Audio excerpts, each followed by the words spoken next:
चलिए, तो आज हम लोग बात करते हैं वेरी इंपॉर्टेंट टॉपिक जिसका नाम है बायोट-सैवरेट लॉ।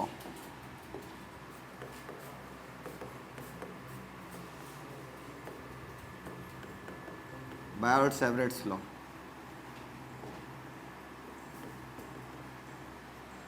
बायोट-सैवरेट लॉ क्या कहता है, पहले ये सुनते हैं और सीखते हैं। अब हमारे पास एक वायर है, ध्यान समझिएगा। वायर जैसा भी हो सकता है, सीधा हो सकता है, टेढ़ा मेढ़ा हो सकता है, वायर है बस। अगर वो वायर बेटा आपके पास करंट कैरी किया है आई, तो ओरस्टेड जी ने बताया था इसके चारों तरफ क्या बनती है, मैग्नेटिक फील्ड बनती है। ओरस्टेड जी ने बताया था, यही बात बायोट-सैवरेट जो भी बता रहे हैं, मैग्नेटिक फील्ड बनती है। लेकिन ओरस्टेड जी ये नहीं बता पाए थे कि जो मैग्नेटिक फील्ड बनती तो है, किसी करंट कैरिंग कंडक्टर के चारों तरफ मैग्नेटिक फील्ड बनती तो है, लेकिन वो मैग्नेटिक फील्ड किस पे डिपेंड होती है ना। मैग्नेटिक फील्ड किस पे डिपेंड होती है? उन्होंने बताया करंट बढ़ा रहे थे तो मैग्नेटिक फील्ड बढ़ रहा था, बस करंट पे डिपेंड थोड़ी ना होती है, और भी कुछ फैक्टर्स है जिस पे मैग्नेटिक फील्ड डिपेंड करती है। इसके बारे में किसने बताया? बायोट-सैवरेट लॉ ने बताया। क्या बताया? कि अगर एक वायर है, ठीक है, और ये वायर क्या किया है, करंट कैरी किया है, और यहां पर एक छोटा सा लेंथ ले लें, ये इस लेंथ का नाम हम क्या ले लेते हैं, डीएल। छोटा लेंथ है, इसको हम क्या बोलेंगे, डीएल। तो अगर बच्चा याद करो, अगर वायर का लेंथ बड़ी होगी तो करंट भी ज्यादा वहां पर होगा, और जब लेंथ ज्यादा होगा तो मैग्नेटिक फील्ड भी क्या प्रोड्यूस करेगा, ज्यादा प्रोड्यूस करेगा ना।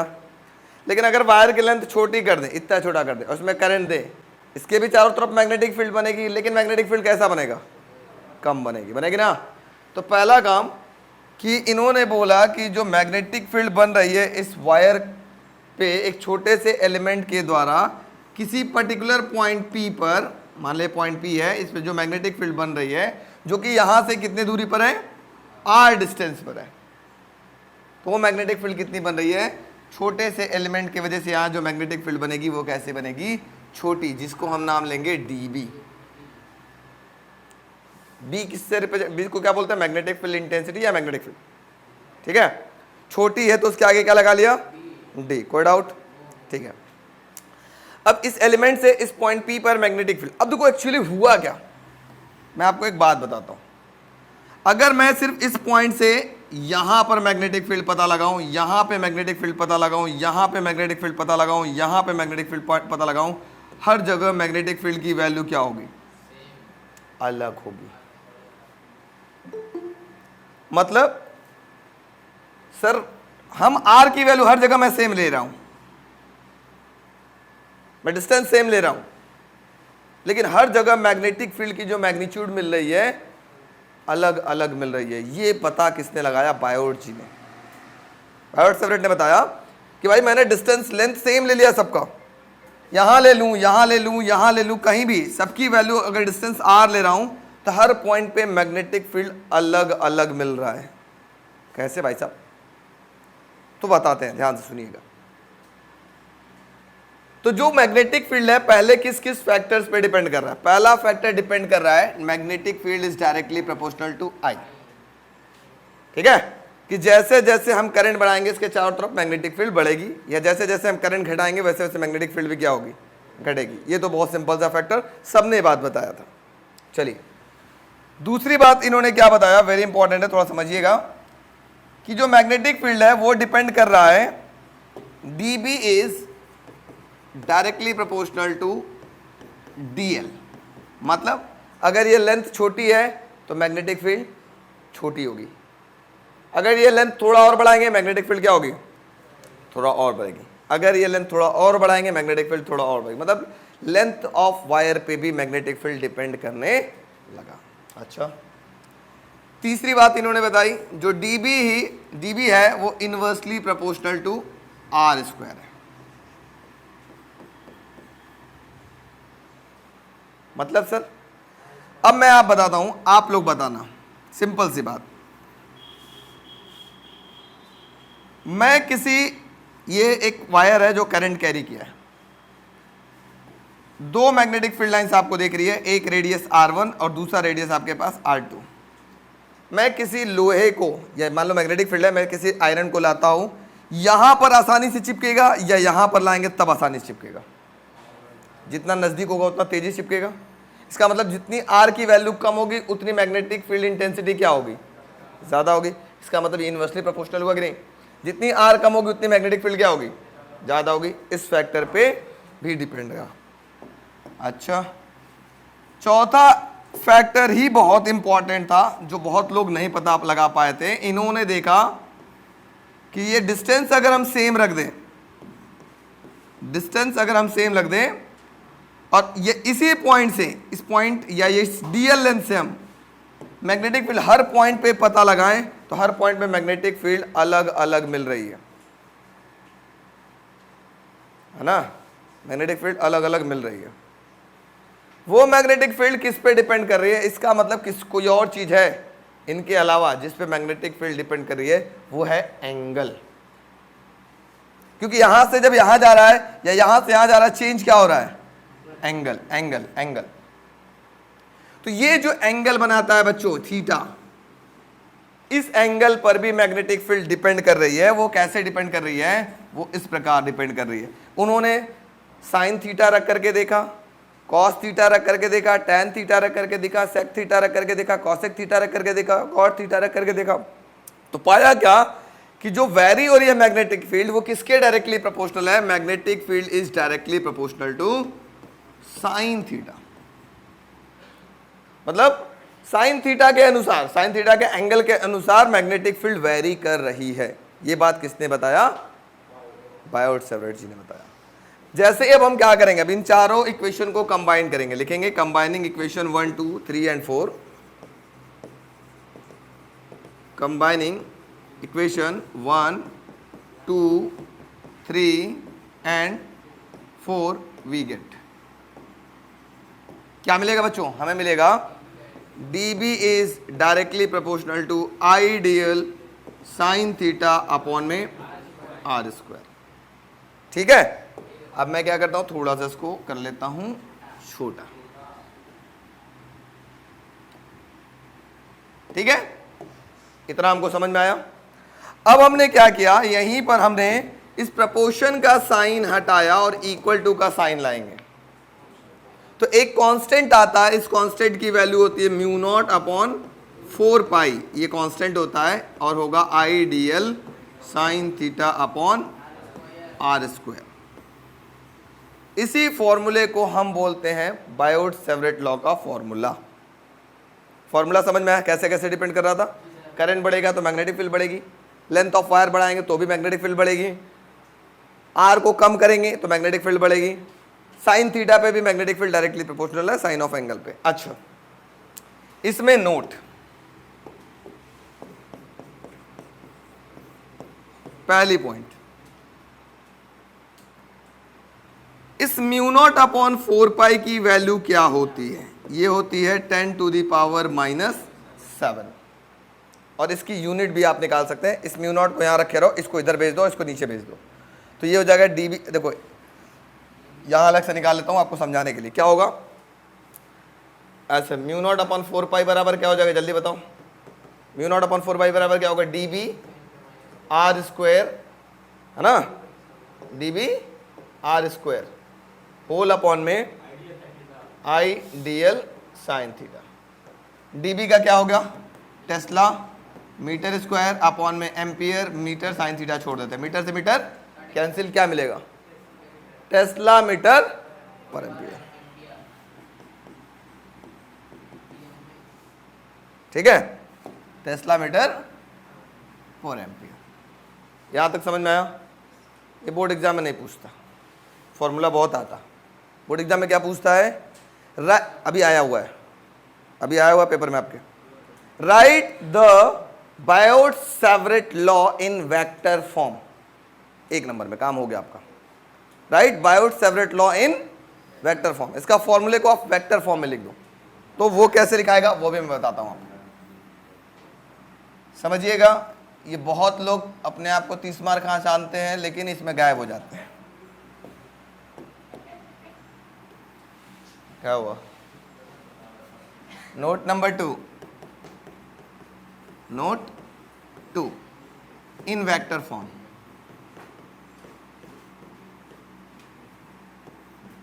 इस पे आप लगाएंगे वेरी वेरी इंपॉर्टेंट, बहुत बार पूछा जाता है। आइए इसको वेक्टर फॉर्म सीखते हैं। अलग है, लिख लेंगे यहां पर, अलग पेज पे सीखते हैं, समझने का प्रयास करिएगा। dB बराबर हमारे पास था mu naught upon 4 pi I D l sine theta upon में आर स्क्वायर। बहुत सारे बच्चे गलती करते हैं। पहला गलती करते हैं, करंट पे वेक्टर का साइन लगाते हैं। भूल से भी नहीं लगना चाहिए, क्योंकि करंट स्केलर क्वांटिटी होता है। आपको पता ना, करंट के पास मैग्नीट्यूड होती है, डायरेक्शन भी होती है, फिर भी वो स्केलर क्वांटिटी है। बताइए क्यों? क्योंकि वो वेक्टर लॉ ऑफ एडिशन को फॉलो नहीं करता, इसी वजह से स्केलर क्वांटिटी है। अब दूसरी बात, इसको वेक्टर कभी भी बनाते हैं आप, किसी भी क्वांटिटी को अगर आप वेक्टर बना रहे हैं तो उसमें से अगर दो एंगल दिखाई दे रहा है, साइन थीटा और कॉस थीटा, तो दोनों को हटाना पड़ता है। ठीक है? बचपन में आपको याद दिला दूं कि अगर बात करूं कॉस थीटा हटाता तो क्या आता? A b cos. अगर कॉस थीटा हटाते तो बीच में डॉट आता है, देखो, है ना? कॉस थीटा हटाएंगे तो क्या आएगा? डॉट आएगा। दूसरा हमने पढ़ा है a vector cross b vector, ये था a b sine theta into n cap. अगर साइन थीटा हटाते हैं तो मेरे पास क्या आएगा? Cross product. तो हमारे दिमाग में एक छोटी सी बात बैठ जानी चाहिए, यहां किस टाइप का प्रोडक्ट आएगा? पहले आप सोच के बताओ, डॉट आएगा या क्रॉस आएगा? क्रॉस आएगा। क्यों आएगा? क्योंकि हम साइन थीटा को हटा रहे हैं। इतना क्लियर हुआ? ये कंफ्यूजन जिंदगी में नहीं रहना चाहिए। चलिए अब देखते हैं कैसे हटेगा। एक और बात हमने पढ़ा था बचपन से लेकर के बढ़ोतरी तक, यूनिट वेक्टर। यूनिट वेक्टर क्या होता है? ये होता है गिवन वेक्टर पर यूनिट इट्स मैग्नीट्यूड। पढ़ा हमने? इसको हम ऐसे लिख सकते हैं, r cap is equal to r vector upon में। अब भाई किसी भी वेक्टर का जब मैग्नीट्यूड निकालते हो तो वेक्टर का साइन गायब हो जाता है। इतना भी मैंने पढ़ाया है, बार बार बताया है, बार बार यूज भी होता है, इसी का इस्तेमाल करने वाले हैं यहां। देखा जाए, समझिएगा, थोड़ा देखिएगा। बस डायरेक्ट मैं लिखूंगा, आपको ये पूरा करके दिखाना नहीं है स्टेप, डायरेक्ट आपको याद होना चाहिए कैसे करना है। तो d b is equal to mu naught upon 4 pi I D l sine theta upon r square. मुझे वेक्टर बनाना है, लेफ्ट हैंड साइड वेक्टर बनाया तो राइट हैंड साइड कुछ ना कुछ वेक्टर दिखना चाहिए। तो मैं पहले क्या करूंगा? आर कैप से मल्टीप्लाई करूंगा। अभी बना नहीं है, अभी ये गलत है पूरा, है ना? मैं आपको तरीका बता रहा हूं, इसको लिखिएगा मत। अब क्या करेंगे बच्चों? इस आर कैप की जगह क्या लिखेंगे? गिवन वेक्टर पर यूनिट इट्स मैग्नीट्यूड होता है। चलिए लिख लेते हैं। बस समझिएगा जो बात बता रहा हूं, ये ना किसी फेसबुक पे मिलेगा, ना यूट्यूब पे मिलेगा, ना इंस्टा पे मिलेगा, कहीं नहीं मिलेगा। चुप होके सुन लो, नहीं तो बड़ी मार मारूंगा। लिख सकता हूं? अब ध्यान देना है, यहां जो डीएल होता है ये भी होता है वेक्टर क्वांटिटी। ठीक है? अब मुझे क्या हटाना है? पहले साइन हटाना है। साइन हटाने के लिए मुझे क्या करना पड़ेगा? क्रॉस प्रोडक्ट लाना पड़ेगा। तो बस हमारा काम हो गया। एक बात इसमें आपको ध्यान देना है, पहले बताओ बेटा, आप लोग मोबाइल अपनी बंद कर लिया करो ना, तो पटक देंगे, फूट जाएगा यहीं पर। इसके बाद जिम्मेदारी मेरी नहीं। ऐसा बजाते जैसे आईफोन वो हमारे पास है ही नहीं, दिखाते हैं सब, जलाते हैं सब, जलन खोर लड़के। भगवान करे आग लगे तुम्हारे आईफोन में। चलो देखो आगे देखते हैं। अरे हमको चला रहा था, आईफोन वाले हम हैं, मजाक बना लिया। देखो एकदम सामने भी रख रहा है, तुम देखिए सर, आईफोन है हमारे पास, कैमरा भी दास हुए है, इन्हें कि गिफ्ट दे दें। चलो ए चुप, देखो सुनो क्या कर रहा है बच्चा। मुझे वेक्टर बनाना है, ठीक है। अब क्या करना पड़ेगा, अब क्वेश्चन ये आता है a vector cross b vector कभी भी b vector cross a vector के बराबर नहीं होता, माइनस होता है। तो अब क्वेश्चन दिमाग में आता है कि सर पहले एल लिखें, क्योंकि दो वेक्टर है, इन्हीं दोनों का क्रॉस होना है। अब एक आर दिख रहा है, एक डीएल दिख रहा है, इन्हीं दोनों का क्रॉस होना है। अब कंफ्यूजन ये होता है कि सर पहले डीएल लिखें कि आर लिखें, है ना, यही आता है ना। तो जब भी कोई वायर लोगे उस पर सबसे पहले डीएल दिखाई देगा कि पहले आर दिखाई देगा? पहले तो डीएल दिखाई देगा ना। वायर लिया, उस पर छोटा सा लेंथ लेंगे, उस लेंथ के वजह से मैग्नेटिक फील्ड मिल रही है ना, तो सबसे पहले आपको क्या दिखाई दे रहा है? डीएल। इस वजह से पहले कौन रहेगा? डीएल। मतलब आप इसको ऐसे लिखेंगे, इसको लिखेंगे dl cross are vector whole upon में क्या हो जाएगा? R cube. ये कहलाता है आपका vector form of Biot Savart law, जो 2 नंबर या 1 नंबर आपको दे करके हर साल जाता है। अभी साल भी दे के गया है, समझ में आया? तो पहले डीएल आया। बहुत सारे बच्चे कहते हैं सर ये क्यूब कहाँ आ गया, स्क्वायर आना चाहिए, क्योंकि मैंने यूनिट वेक्टर मल्टीप्लाई किया था। यूनिट वेक्टर होता है गिवन वेक्टर पर यूनिट इट्स मैग्नीट्यूड। अब ये मल्टीप्लाई होगा तो क्यूब हो गया। अब इनको साइन हटाना है, तभी ये वेक्टर फॉर्म एक्चुअल कहलाता है। हटाने के लिए हम क्या लगाते हैं? डायरेक्ट क्रॉस, ठीक है। तो हमारा आंसर क्या होगा यहां पर बताइए नोट में, डीबी वेक्टर इक्वल टू क्या होगा? Mu naught upon 4 pi. आई के साथ कोई छेड़ाई नहीं, ठीक है, आई के साथ कोई छेड़ाई नहीं, क्योंकि आई स्केलर क्वांटिटी, उस पर गलती से अगर वेक्टर का साइन भी लग गया ना तो जिंदगी आपका बर्बाद कर देगा एग्जामिनर का, समझ जाएगा गधा हो। तो अब क्या आएगा सबसे पहले?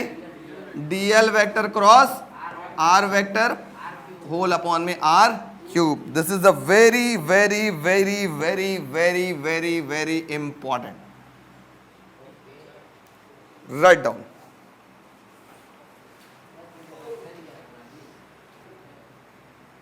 चलो अब बच्चों बात करते हैं हम लोग किसके बारे में? Application of Biot Savart law. Biot Savart law के 2 एप्लीकेशन है, बहुत बहुत बहुत बहुत इंपॉर्टेंट, 100% एग्जाम में आते हैं कंफर्म, दोनों में से कोई एक, एवरी ईयर, हर साल, ठीक है। तो पहला एप्लीकेशन बात करते हैं, magnetic field intensity due to magnetic field intensity due to infinitely long wire।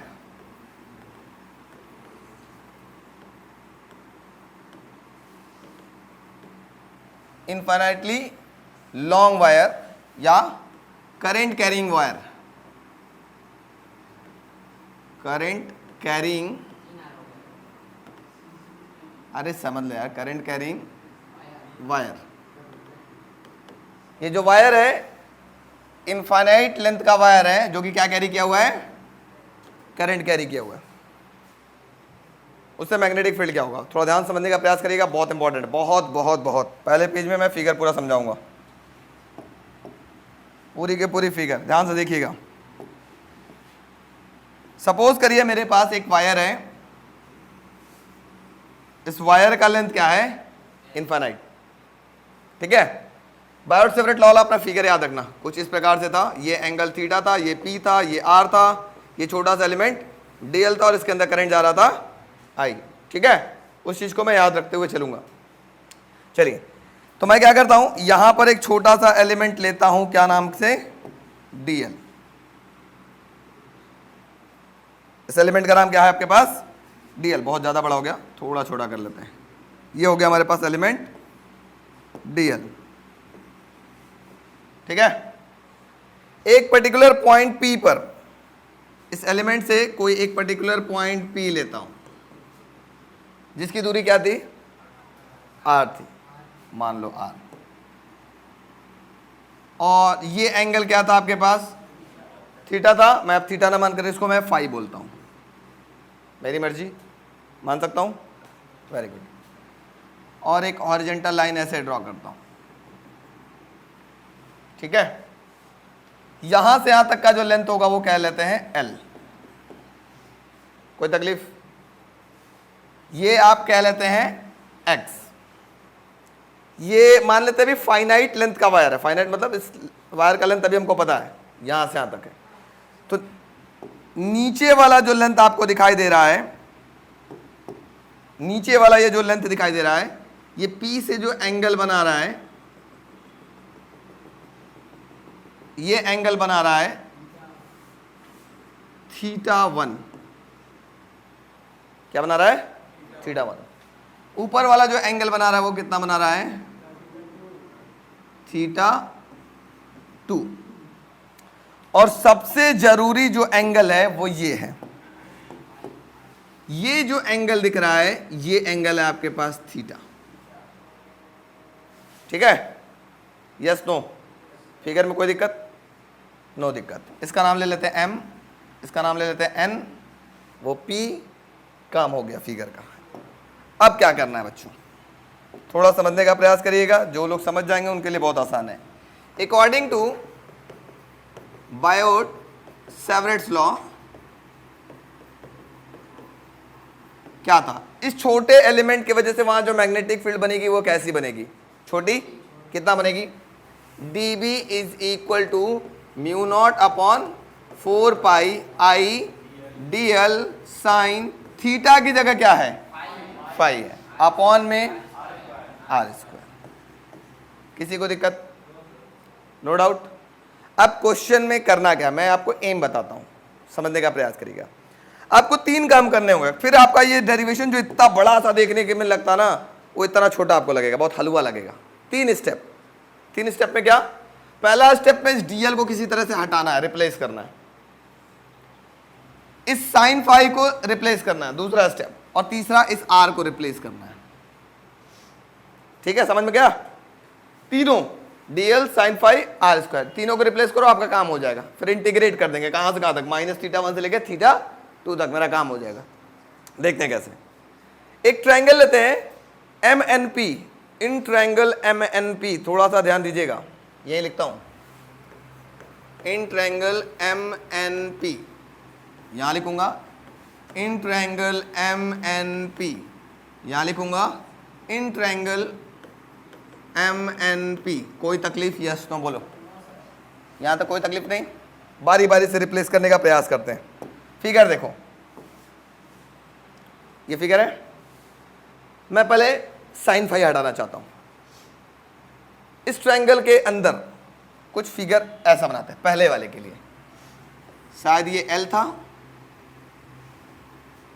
ये x था, ये r था, ये फाई था, ये थीटा था, ऐसा ही तो था कुछ।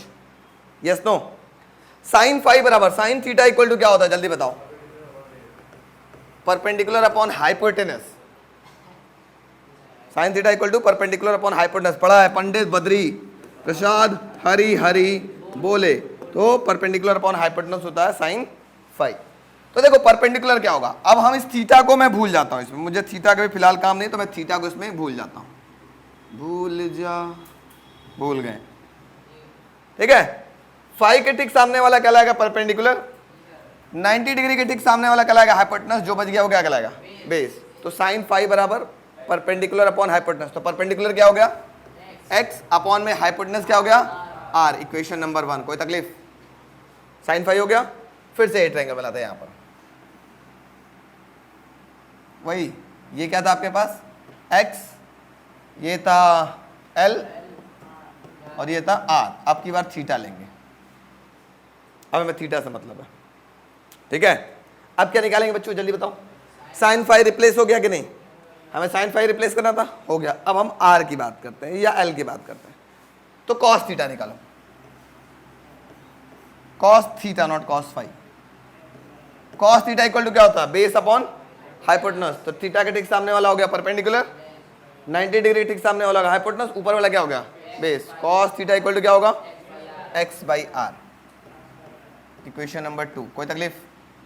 Yes no? चलो तीसरा बात करते हैं, tan थीटा निकालते हैं। फिर से वही ट्रायंगल लेते हैं। मैं बोला ना 3 बार वही ट्रायंगल लोगे, और ये जो ट्रिक बता रहा हूं ये कोई नहीं बताएगा। ये आप हमेशा परेशान रहते हो कि सर ये डेरिवेशन बहुत बड़ा है, कैसे होगा कैसे होगा कैसे होगा। सेम ट्रायंगल 3 बार लेना है। पहले वाले में साइन फाई लेते हैं, दूसरे वाले में कॉस थीटा लेते हैं, तीसरे वाले में tan थीटा लेते हैं।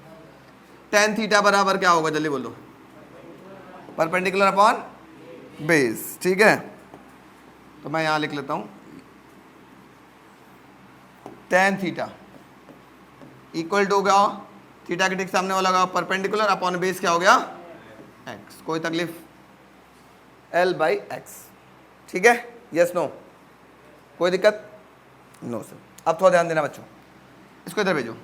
L इक्वल टू क्या होगा x tan थीटा होगा क्या, दोनों तरफ थीटा के रेस्पेक्ट में डिफरेंशिएट कर लो तो ये मिलेगा dl/d theta equal to x d/d theta of tan theta. tan theta का डिफरेंशिएशन क्या होता है जल्दी बोलो। dl/d थीटा इक्वल टू क्या होगा, tan थीटा का डिफरेंशिएशन होता है sec स्क्वायर थीटा। ये हो गया sec स्क्वायर थीटा। अब यहां से dl निकाल लो, dl बराबर क्या मिलेगा जल्दी बताओ, x sec square theta into D theta. dl भी मिल गया, जो मुझे तीसरे में क्या चाहिए था, dl चाहिए था, मिल गया। अच्छा अब थोड़ा सा ध्यान देना, 1-2 में हमको कुछ खेल खेलना है। इक्वेशन नंबर 1-2 में मुझे कुछ थोड़ा बहुत खेल खेलना है, और मैं इस खेल को खेलने के लिए क्या करता हूं, कुछ देखो। सबसे पहले फ्रॉम इक्वेशन यहीं पे सॉल्व करता हूं, थोड़ा ध्यान दीजिएगा, ये स्टेप में अब कॉमन करता हूं। From equation first and second we get, क्या मिलेगा थोड़ा ध्यान दो, sine phi x by r के बराबर है और कॉस थीटा भी एक्स बाई आर के बराबर है। तो क्या मैं साइन फाई की जगह कॉस थीटा लिख सकता हूं, यस या नो, क्योंकि ये भी एक्स बाई आर के बराबर है, ये भी एक्स वाई के बराबर है, तो ये भी दोनों आपस में बराबर होंगे। मतलब तो जहां साइन फाई था इक्वेशन नंबर 1 में, यहां पर इक्वेशन नंबर स्टार इसको बोल लें, इसमें साइन फाई की जगह क्या लिखेंगे, कॉस थीटा। मिल गया, डीएल मिल ही चुका है। अब हमें आर निकालना है, कैसे, फिर से बात करता हूं। आर कहां से निकलेगा, आर यहां से निकाल लो। तो वही from equation second r equal to क्या होगा, एक्स बाई कॉस थीटा, या r equal to 1 by cos theta क्या होता है, सेक थीटा, तो क्या होगा एक्स सेक थीटा हो गया। अब करेंगे क्या, replacing the value of sine phi, r and dl from equation star we get. ठीक है, अगला स्टेप क्या होगा, ऐसे लिखेंगे, replacing the value of sine phi और क्या था, dl and r from equation star we get. Replace करो, क्या मिलेगा जल्दी बताओ बच्चों, क्या मिलेगा, dB बराबर क्या था, mu naught upon 4 pi I. dl की जगह क्या लिखोगे जल्दी बताओ, देखो तो dl की जगह क्या लिखोगे, x sec square theta into D theta. लिखते हैं x sec square theta into D theta. I dl sine phi, यही तो ना क्वेश्चन नंबर 1, देखो पलट के फटाफट, आइडियल डीएल हो गया, साइन फाई की जगह क्या लिखोगे जल्दी बताओ, साइन फाई की जगह cos theta. Very good, cos theta whole upon में आर स्क्वायर था, देखो होल अपॉन में आर स्क्वायर था। आर की जगह क्या लिखोगे जल्दी बोलो, आर की जगह क्या लिखोगे, एक्स सेक थीटा ना, एक्स सेक थीटा का whole square.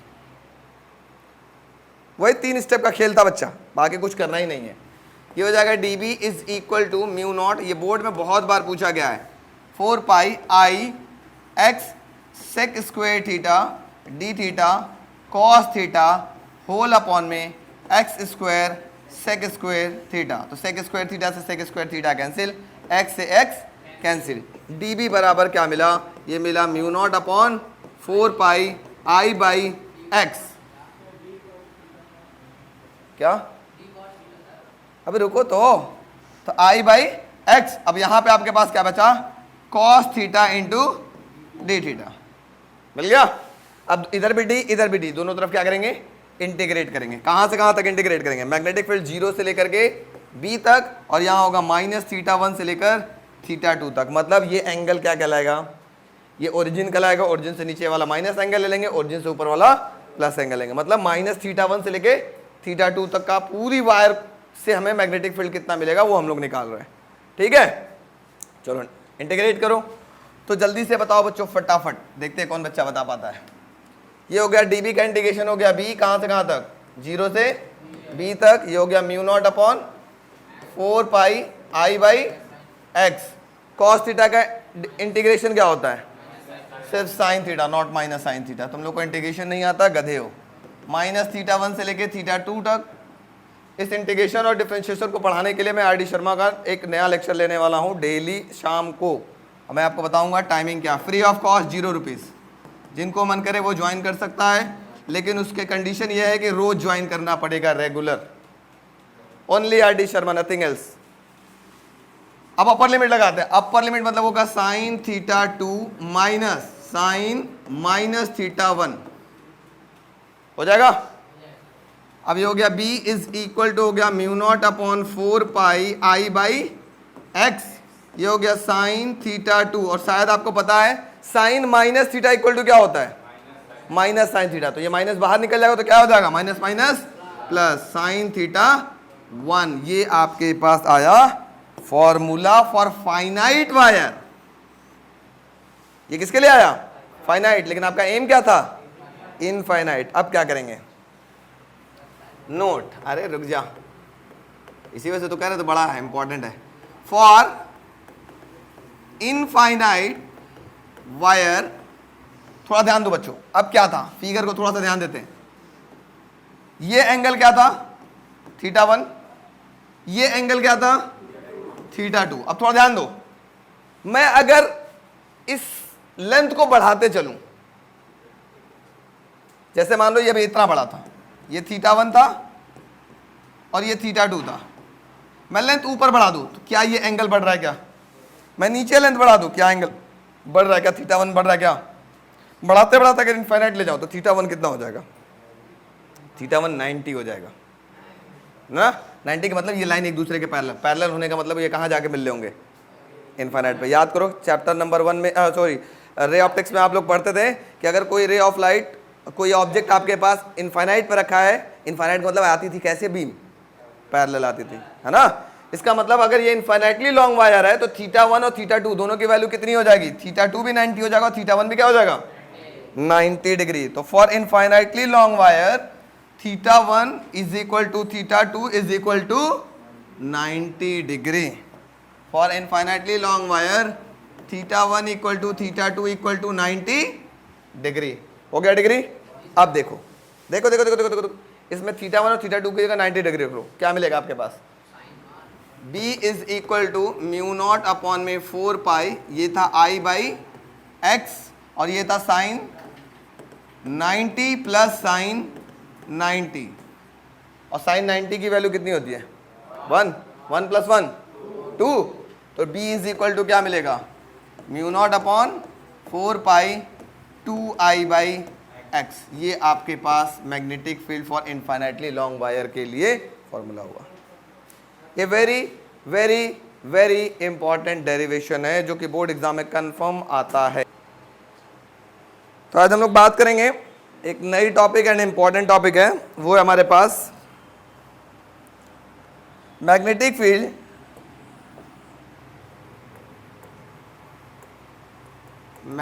Field due to current carrying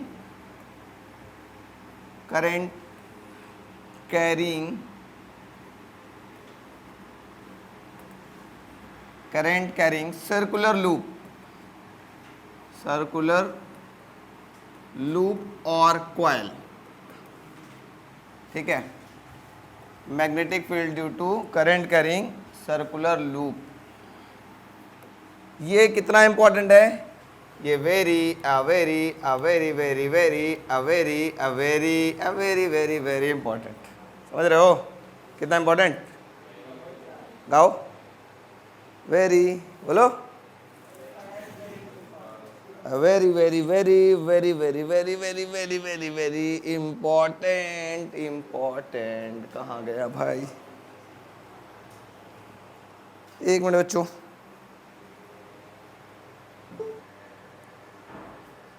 तो हम लोग बात करते हैं magnetic field due to current carrying circular loop या कॉइल। मान के चलो ये एक कॉइल है, लेट अस सपोज दैट। ठीक है, कॉइल है, ऐसा प्लेट जैसा नहीं होता। कॉइल समझ रहे हो कैसा होता है? कॉइल जैसा होता है, रिंग है सपोज करो। हाँ, अब समझने का प्लीज प्रयास करेंगे। और इस फिगर को अब मैं जो बता रहा हूँ उसको दोनों एक दूसरे से कंपेयर करके हम लोग पढ़ना सीखेंगे, तब बहुत आसानी से फिगर समझ में आ जाएगा, ना तो फिगर बहुत तगड़ा बाउंस कर जाता है। पहले अगर हम चले चैप्टर नंबर 1 में भी कुछ ऐसा ही कुछ हमने पढ़ा था, उस फिगर और इस फिगर में जमीन आसमान का अंतर है। पहले मैं आपको दिखा देता हूँ, चैप्टर नंबर 1 का फिगर बनाता हूँ, वो बताता हूँ क्या था। शायद आपको याद है एक सर्कुलर लूप था इस प्रकार, वो यूनिफॉर्मली चार्ज था। चैप्टर नंबर हम किस में बात किए थे, 1 में। इसका रेडियस क्या था, r था। एक कोई पॉइंट x पर मैग्नेटिक इलेक्ट्रिक फील्ड निकाला गया था, यहां से मिला था। एक छोटा सा एलिमेंट लिया था, इसका नाम क्या लिया था हमने, याद करो, dl। इस dl के वजह से यहाँ इलेक्ट्रिक फील्ड इंटेंसिटी मिला था de। ये इधर जा रहा था, दो कंपोनेंट में टूटा था, एक इधर एक इधर, याद आ रहा है क्या कुछ, है ना। तो ये एंगल थीटा था, तो ये भी एंगल क्या हो गया था, थीटा। यहाँ पे भी एक कंपोनेंट लिया गया था, इसका नाम लिया गया था dl, और ये एक इलेक्ट्रिक फील्ड इंटेंसिटी यहाँ पे प्रोड्यूस करा था, इसका नाम था de डैश। ठीक है, तो ये भी दो कंपोनेंट में टूटा था, एक इधर और एक इधर, याद आ रहा किसी को। अब इस कंपोनेंट का नाम क्या था आपके पास, याद होगा, इस कंपोनेंट का था, इसके वजह से था, तो था de cos थीटा, और इधर क्या था, de sin थीटा। यहाँ पे भी ये एंगल थीटा होगा, क्योंकि ये एंगल थीटा था, तो वर्टिकल अपोजिट से एंगल थीटा। इसका साइड का नाम क्या था आपके पास, de डैश cos थीटा, और इसका नाम क्या था आपके पास, de डैश sin थीटा। ये सारा चैप्टर नंबर 1 में पढ़ा था, है ना। लेकिन इस फिगर और जो मैं बनाने जाना हूँ उसमें जमीन आसमान का अंतर है, प्लीज ध्यान दीजिएगा। तो सबसे पहले मैं एक लूप बनाता हूँ, सर्कुलर लूप, समझने का प्रयास करिएगा।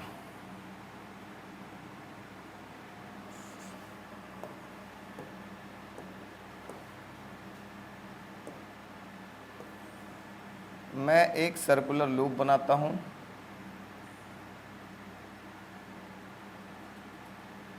ठीक है। ये एक रिंग है सपोज करिएगा, इसको मैं फिल कर लेता हूं ब्लू से, और ये कहाँ गया, इसको फिल कर लेता हूं अंदर वाला,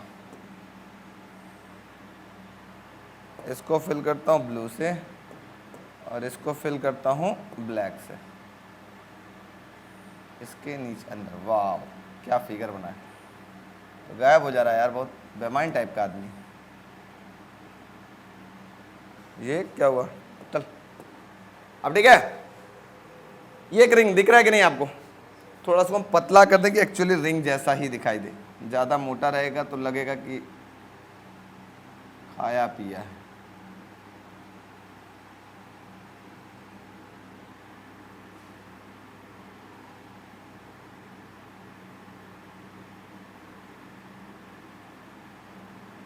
ये देखो क्या फिगर बना भाई साहब, एकदम देख के जिंदगी खुश हो गई। चलो अब इसमें मैंने क्या दिया, आई करंट दिया। क्या बोला था, magnetic field due to current carrying. ये क्या कैरी किया है, करंट कैरी किया है, ठीक है। अब ध्यान से सुनो, इसका रेडियस हम क्या ले लेते हैं बच्चों, बोलो, आर। चलो मान लेते हैं आर, ठीक है।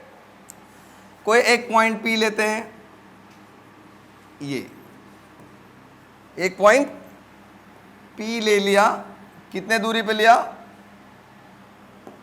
एक्स दूरी पर ले लिया, जैसे यहां था, याद है ना, कोई पॉइंट पी लिया गया था एक्स दूरी पे। समझ में आ रहा क्या, अब थोड़ा समझने का प्रयास करो। अब यहां मैग्नेटिक फील्ड कैसे निकालते हैं, ये ध्यान देना आप लोग। सबसे पहले सपोज करो मैं करंट इधर से इधर भेज रहा हूं, इसको देखो, इसको करंट मान लो ऐसे जा रहा है, तो अंगूठा रिप्रेजेंट करेगा डायरेक्शन ऑफ करंट, ठीक है। तो ये करंट जा रहा है ऐसे, देखो ऐसे जा रहा है, right hand palm rule use कर रहा हूं। इस पे मैं क्या करूंगा, एक ऐसे मैग्नेटिक फील्ड, ये हो गया आपके पास, जिस डायरेक्शन में, जिस पॉइंट पे आपको मैग्नेटिक फील्ड निकालना उधर की ओर हाथ को ऐसे झुकाएंगे, और ये पेन है जो, वो किसका डायरेक्शन रिप्रेजेंट करेगा, ये तीनों एक दूसरे के परपेंडिकुलर है। मेरी बात समझने का प्रयास करिए ऐसे, ठीक है। तो ये पेन किसको रिप्रेजेंट करेगा, ये रिप्रेजेंट करेगा डायरेक्शन ऑफ मैग्नेटिक फील्ड। देखो करंट ऐसे गया, हमारे अंगूठा को ध्यान दो, ये नीचे झुका क्योंकि पॉइंट पी नीचे था, और ये पेन किसको रिप्रेजेंट करेगा, direction of magnetic field. Sir बात आपकी समझ में नहीं आई।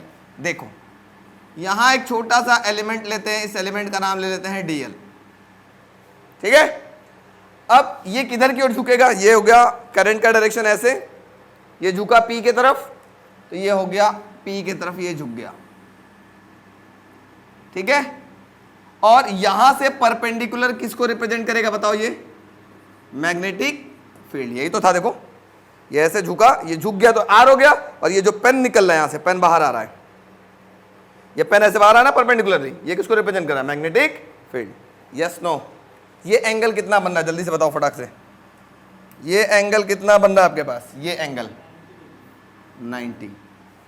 ठीक है, बात समझ में आ रहा है? तो उधर डीएल के वजह से डीबी मिला, मिल गया। मैं इधर वो उतना ही एलिमेंट ले लेता हूं, सेम एलिमेंट लेता हूं डीएल लेंथ का। यहां पे भी मुझे क्या मिलेगा जल्दी बताओ? यहां पे भी हमको मैग्नेटिक फील्ड ऐसे झुकेगा, ये है ऐसे झुकेगा अंदर की ओर, ये भाई साहब ऐसे झुके, यहां से मैग्नेटिक फील्ड कैसा मिलेगा? ये भी मिलेगा, डीबी डैश 90 डिग्री ये भी बनाएगा। Yes no? अब देखो ध्यान समझना, कंपोनेंट तोड़ना बड़ी खतरनाक वाला काम है इसमें। अब मैं यहां क्या करता हूं, एक वर्टिकल लाइन ऐसे खींच लेता हूं। अभी तक ये एंगल क्या था बच्चों? ये एंगल था आपके पास थीटा, और ये भी एंगल था आपके पास थीटा। अब यहां से ऐसे लाइन खींच लो एक। अब बताओ थीटा इसमें इधर कहां थीटा होगा? यही खेल है, यही बच्चों को नहीं समझ में आता कहां थीटा होगा। पहले वाले फिगर में देखो, चैप्टर 1 में थीटा कहां था? वर्टिकली अपोजिट से हो जा रहा था। तो यहां कोई वर्टिकली अपोजिट दिख रहा है क्या? नहीं दिख रहा है। कहां दिख रहा है? नहीं दिख रहा है ना।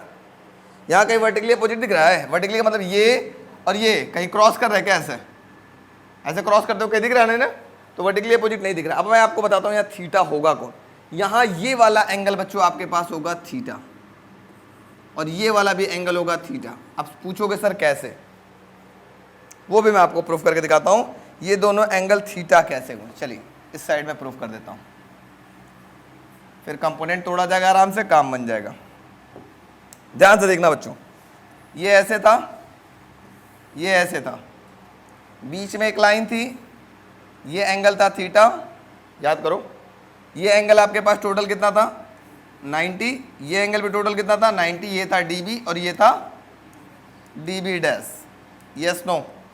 ठीक है सर, थोड़ा ध्यान समझने का प्रयास करना। एक समझ लो, ऊपर वाला बता देते हैं, नीचे वाला भी वही उसी तरीके से सिमिलरली हो जाएगा। ऐसे हमने एक लाइन ड्रॉ किया, ये एंगल थीटा है, तो ये एंगल क्या होगा? ये एंगल क्या होगा? 90 minus theta. Very good, 90 minus theta. अब इस एंगल को y मान लो, तो ये एंगल कितना होगा? ये टोटल एंगल आपके पास कितना है? 90 है, तो ये एंगल कितना होगा जल्दी बताओ? ये होगा 90 माइनस थीटा, और ये एंगल को y मान लो, दोनों मिला के टोटल एंगल कितना होना चाहिए? 90। तो ये होगा 90 माइनस थीटा प्लस इसको मैंने y मान लिया, plus y is equal to, ये टोटल एंगल कितना हो गया? 90। 90 से 90 क्या होगा? कैंसिल। y बराबर क्या मिला? थीटा। ये एंगल क्या हो जाएगा आपके पास? थीटा। जैसे यहां से मैंने थीटा लिख दिया, कोई तकलीफ? थीटा कहां से आया? पिछले वाले फिगर में थीटा यहां था, वर्टिकली अपोजिट वाला था, है ना? तो यहाँ वर्टिकली अपोजिट नहीं हो रहा है, यहाँ ऐसे हो रहा है, परपेंडिकुलर थे, इस वजह से हमने थीटा वहां लिखा। कोई डाउट, कोई दिक्कत, कोई परेशानी? Yes no? No doubt, no दिक्कत, नो परेशानी। Very good. चलो अब ध्यान देते हैं। अब थीटा से सटा हुआ साइड किस में टूटता है? कॉस में। तो इस साइड का नाम क्या होगा? DB cos theta. इधर का नाम, इधर का कंपोनेंट का नाम क्या होगा? DB sine theta. होगा क्या? चलो दूसरे वाले की बात करते हैं। यहां थीटा है, तो इस साइड का नाम क्या होगा? डीबी डैश कॉस थीटा, है ना? इधर क्या होगा जल्दी बताओ? DB dash sine theta. उम्मीद है कि फिगर में किसी को कोई डाउट परेशानी नहीं होगा। क्लियर? मेन फिगर का ही खेल था, फिगर हो गया, सारा खेल खत्म। अब बात करते हैं। अकॉर्डिंग टू बायोट-सेवरेट लॉ,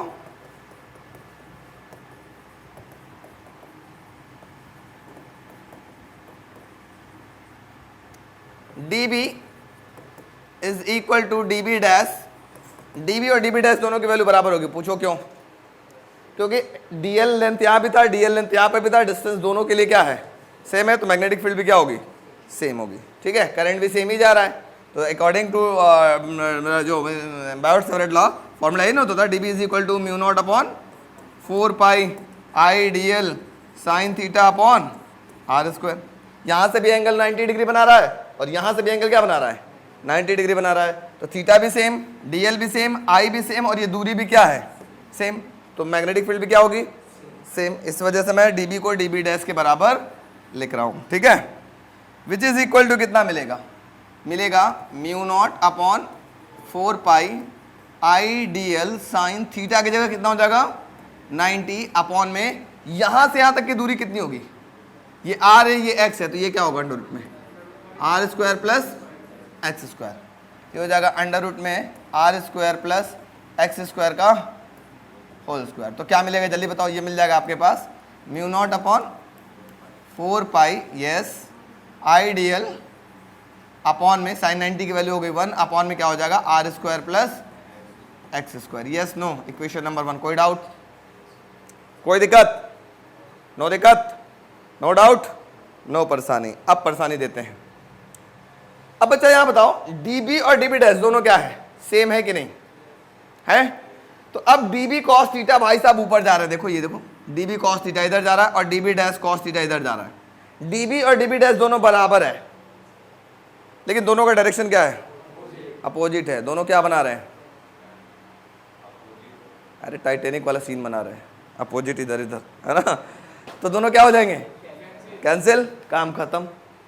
लेकिन dB साइन थीटा और dB डैश साइन थीटा दोनों क्या हो रहे हैं, ये कैसा बना रहे हैं, अरे India is my country, all Indian sir, वैसे तो बना रहे हैं, दोनों एक साथ चल रहे हैं, तो दोनों सेम जा रहे हैं, तो दोनों क्या हो जाएंगे, जुड़ जाएंगे। लेकिन इनको ऐसे ऐड नहीं करेंगे, अगर ऐसे ऐड करेंगे तो क्या मिलेगा, अगर मैं सिर्फ dB साइन थीटा और dB डैश साइन थीटा को जोड़ दूं तो क्या मिलेगा, सिर्फ इनके और इनके वजह से मैग्नेटिक फील्ड मिलेगा एट पॉइंट पी पर, लेकिन मुझे क्या निकालना है, पूरे रिंग के वजह से निकालना है। तो मैं किसी एक को पकड़ता हूं और इंटीग्रेट कर देता हूं, कहां से कहां तक इंटीग्रेट कर दूं, 0 से 2 पाई आर तक, रिंग न मिल जाए जब तक, तब तक इंटीग्रेट कर दूंगा, मेरा काम हो जाएगा, जैसा हम लोग चैप्टर नंबर 1 में किया था, सेम चीज। तो यहाँ एक स्टेटमेंट लिखेंगे, पुराने जमाने वाला स्टेटमेंट क्या था, magnetic field at point P is resolve in 2 components, vertical component and horizontal component. The vertical component dP cos theta and dB dash cos theta acting in opposite direction, so they cancel out each other, while the horizontal component dB sin theta and dB dash sin theta both are acting in the same direction, so they will added up। कोई doubt, ये statement मैं लिखवा दूंगा, tension लेने की जरूरत नहीं है। अब कैसे जुड़ेगा बच्चों, प्लीज समझने का प्रयास करें, छापने का प्रयास कतई ना करें, जिसने छापा उसकी जिंदगी छपैया में सीन में लग जाएगी, यहां समझने का प्रयास करें। तो बी नेट कितना हो जाएगा, डीबी नेट, तो इधर भी इंटीग्रेट करेंगे, और बताओ नेट मैग्नेटिक फील्ड किसके वजह से मिल रही है, कॉस थीटा वाले के वजह से या साइन थीटा वाले के, क्यों साइन थीटा वाले की वजह से, क्योंकि दोनों सेम डायरेक्शन जा रही है, ये दोनों तो कैंसिल हो गए भाई साहब। तो किसी एक को पकड़ लो, किसको पकड़ लें, dB साइन थीटा को ही पकड़ लेते हैं, और कहां से कहां तक इंटीग्रेट करेंगे, 0 से 2 पाई आर। बोलो समझ में आया कि नहीं, यस नो, बोलो बच्चा लोग, शाबाश। अब इधर 0 से लेके b लिख देना ना, चाहो तो B net B B B कुछ भी बोल दो, तो यहाँ पे हो जाएगा dB का इंटीग्रेट, बी नेट का हो क्या हो जाएगा, बी नेट कहां से कहां तक, 0 से, इसको बी नेट बोल लो, बी नेट तक इक्वल टू, अच्छा अभी इंटीग्रेट नहीं करते, पहले वैल्यू रखते हैं उसके बाद इंटीग्रेट करेंगे, इंटीग्रेट करने में इतना जल्दीबाजी नहीं करना चाहिए। 0 से बी नेट और यहाँ हो गया dB net is equal to, डिबिया का वैल्यू रखो, डिबिया का वैल्यू क्या है, चलिए बोलो, 0 से 2 पाई आर, dB की वैल्यू क्या है, म्यू नॉट आइडियल अपॉन में 4 पाई, हाँ सर है सब, r square plus x square into sine theta. Sine theta बराबर क्या होगा जल्दी बताओ, इस ट्रायंगल के अंदर देखो, बचपन में पढ़े हो क्या sine theta, sine theta equal to क्या होता है, परपेंडिकुलर अपॉन हाइपोटेनस, तो थीटा के ठीक सामने वाला ये हो गया परपेंडिकुलर, और 90 डिग्री के ठीक सामने वाला क्या हो गया, हाइपोटेनस। तो साइन थीटा इक्वल टू क्या लिखोगे जल्दी बोलो, आर अपॉन में अंडर रूट के अंदर are square plus x square. कोई डाउट, कोई परेशानी। अब यहाँ पे चाहो तो ब्रैकेट में बगलिया में लिख देना, साइन थीटा बराबर होता है परपेंडिकुलर अपॉन हाइपोटेनस, परपेंडिकुलर था आपके पास आर और हाइपोटेनस था अंडर रूट के अंदर are square plus x square. ए नहीं परेशानी, ए नहीं दिक्कत। अब देखो डी इसमें कहाँ दिखाई दे रहा है, इस इधर लेफ्ट साइड में डी कहाँ दिखाई दे रहा है, राइट साइड में सिर्फ डी एल दिख रहा है। तो डी एल को इंटीग्रेट करेंगे, बाकी सबको कांस्टेंट मान के क्या करेंगे, बाहर निकालेंगे। बाहर करें, चल बाहर ही हो। इधर हो गया 0 से बी नेट और ये हो गया d B net equal to क्या बचेगा बच्चों, इधर बताओ। बाहर क्या क्या निकला, म्यू नॉट अपॉन 4 पाई तो निकलेगा, और क्या निकलेगा, आई आर होल अपॉन, देखो देखो तुम लोग कहोगे क्या कर रहे हैं सर, आई आर निकल गया और नीचे क्या होगा, r square plus x square की पावर कितना हो जाएगा, 3/2। शाबाश मेरे शेर, r square plus x square की पावर 3/2। अब बचा कौन, डी एल, कहाँ से कहाँ तक, 0 से 2 पाई आर। कोई डाउट, कोई परेशानी, नो डाउट नो परेशानी। अब इंटीग्रेट करते हैं हम लोग, तो यहाँ क्या मिलेगा, बी नेट कहाँ से कहाँ तक, 0 से B net equal to mu naught upon 4 pi I R whole upon में are square plus x square की पावर 3/2। डी एलवा का इंटीग्रेशन क्या होगा, एल कहाँ से कहाँ तक, 0 से 2 पाई आर। एनी बच्चा को दिक्कत, नो दिक्कत, बोलते रहना, लिमिट अप्लाई करो। ये हो जाएगा B net minus 0 equal to mu naught upon 4 pi I R upon में are square plus x square की पावर 3/2 और यहाँ हो जाएगा 2 पाई आर माइनस 0। कोई डाउट, थोड़ा सॉल्व कर लेते हैं। तो बी नेट बराबर हमारे पास क्या दिखाई दे रहा है, बी नेट इक्वल टू मिलेगा म्यू नॉट अपॉन 4 पाई, क्या मिलेगा जल्दी बोलूँ। अब मैं देखो मैं कैसे लिखता हूँ, मुझे याद करने का तरीका है ना, वैसे आपको भी सिखाता हूँ। तो सबसे पहले म्यू नॉट अपॉन 4 पाई, ये तो हो गया है ना। अब लिखेंगे पहले 2 पाई आई, बोलो देखो 2 पाई आई आर स्क्वायर, बोलो 2 pi I are square upon में are square plus x square की पावर 3/2। ये हो गया आपके पास फॉर्मूला, समझ में आया। अब इसका एक स्पेशल केस तो बहुत है, पहला एक स्पेशल केस देखते हैं। Special case,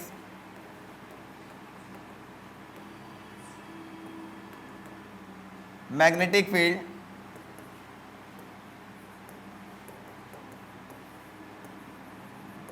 at the center of ring। चलो बच्चा आ जाओ, मतलब आपको इसके सेंटर पे मैग्नेटिक फील्ड निकालना है, तो ध्यान समझना। अभी हमने कहाँ पे मैग्नेटिक फील्ड निकाला है, एट पॉइंट पी।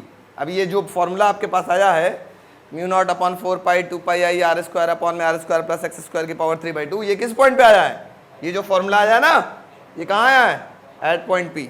लेकिन अब आपको कहाँ निकालना है, सेंटर पे निकालना है। तो क्या करोगे, इस पॉइंट पी को उठा करके सेंटर पे लेके जाओ, पॉइंट पी को उठा कहाँ लेके जाओ, सेंटर पे लेके जाओ। तो बताओ क्या 0 हो जाएगा, x 0 हो जाएगा, क्योंकि ये पॉइंट अगर उठा करके यहां लेके जाते हैं तो ये x खत्म काम। तो at the centre of ring x बराबर क्या हो जाएगा, 0। इस क्वेश्चन में जहां भी x लगा उसकी जगह 0 रखो, तो ये हो जाएगा बी नेट की जगह इसको बोलेंगे बी सेंट, मोगरा है ना, सेंट मतलब सेंटर, वो नहीं सेंट वाला, वो सेंट में समझ लेना। म्यू नॉट अपॉन 4 पाई, जल्दी बोलो, 2 pi I are square whole upon में x को 0 लिख दिया तो क्या मिलेगा, आर स्क्वायर का पावर 3/2। तो 2 से 2 कैंसिल ना, तो बी सेंट की वैल्यू कितनी मिली जल्दी बोलो, बी सेंट इक्वल टू कितना मिला, mu naught upon 4 pi 2 pi r square whole upon में क्या हो जाएगा, आर की पावर 3। क्या जी, अभी आई लिखेंगे ना, हमारा मन कर रहा था बाद में, है ना। आर स्क्वायर से एक आर कैंसिल, बी सेंट बराबर क्या हो गया, बी सेंट इक्वल टू हो गया, आ गया दुनिया का सबसे खुराफात टाइप का लड़का, ये हो जाएगा 2 पाई आई अपॉन में आर, चाहो तो इतना लिखो, लेकिन बीइंग ए जंगरचोर टाइप के इंसान आप लोग जंगरचोर बनिए, थोड़ा सा आसान वाला याद करिए। आसान वाला याद करने के लिए हम क्या करेंगे, मचाएंगे काट पीट। तो बीसेंट का एक और नया फॉर्मूला आपके पास आ जाएगा। ये 2 पाई से 2 पाई काट दो तो क्या मिलेगा, म्यू नॉट अपॉन, बोलो, mu naught I by twice of r मिलेगा क्या, बोलो क्या मिलेगा। अरे पाई से पाई कैंसिल, 2 2 जा 4, तो क्या मिलेगा ऊपर, mu naught I by twice of r. ये हमारा सबसे फेवरेट फॉर्मूला है, जल्दी से याद हो जाता है। ये बोर्ड एग्जाम में तो छोड़ो, किसी भी दुनिया का कोई भी कंपटीशन में बैठोगे, अगर फिजिक्स आ रहा है तो ये क्वेश्चन जरूर आता है। किसी भी कंपटीशन में बैठो, सीबीएसई तो एकदम एकदम भर भर के पूछता है ना। तो रिंग वाला एक बहुत इंपॉर्टेंट एप्लीकेशन है, बहुत ज़्यादा इंपॉर्टेंट है।